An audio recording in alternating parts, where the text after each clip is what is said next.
How would you describe Duke Mwancha? Duke is a home person, very easy to work with, very amiable.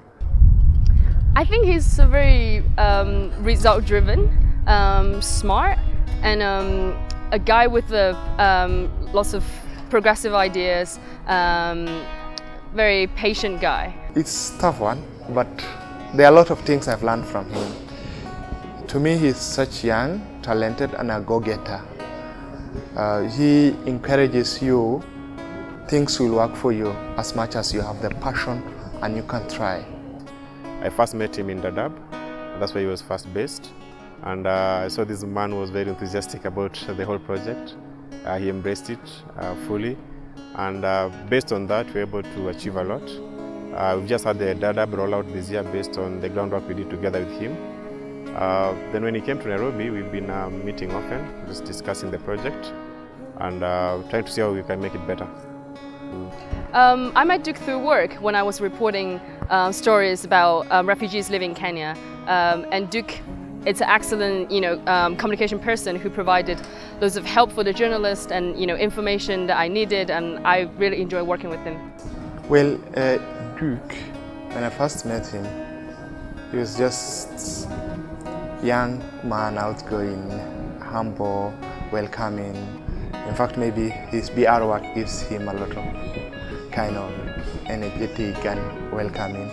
We interacted on the social media, on where I worked with him closely on matters concerning visitors visiting the refugee complex, that's the UNHCR.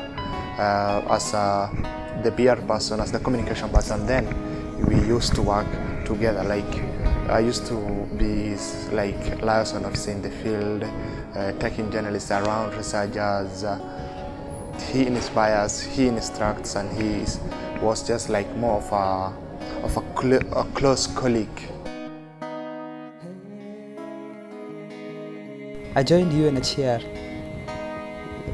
in 2009 as an intern because I had developed great interest in working for refugees and getting to understand what it takes to seek asylum.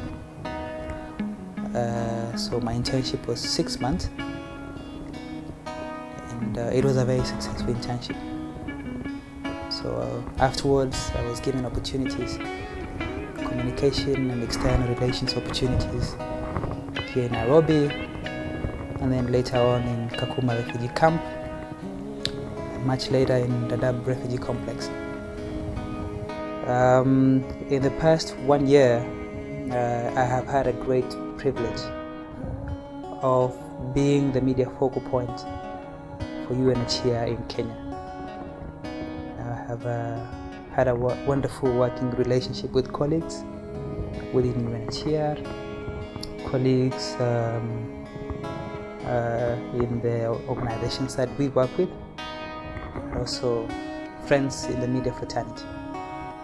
So it has been a wonderful experience for me, and as a professional, I feel that I have had that professional satisfaction. First, as a communication professional, I have learned that refugees are people like you and me. Anybody can be a refugee any day, anytime.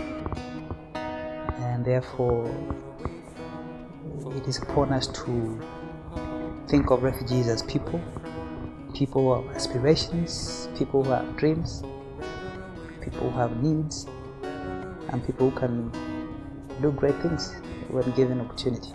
I've also learned that good communication really can save lives. And what I mean by good communication is that quick, timely, and accurate communication can really change things, as opposed to when we don't have such. And that's a very important lesson for me. I've also learned that it's important for any organization to invest in good communication. Most often when organizations invest in good communication, things always go right. One of the other important lessons that I continue to learn is diplomacy. Diplomacy is a cornerstone of humanitarian communication. You can't go wrong in humanitarian communication if you employ diplomatic tendencies. And finally, perhaps I like to say that it's for these kinds of opportunities, I've learned that it's important to put out your head, your mind, and soul, even for the smallest of tasks. And that is something that I've gradually learned, not just from immediate colleagues, but from most people that I have had to work with.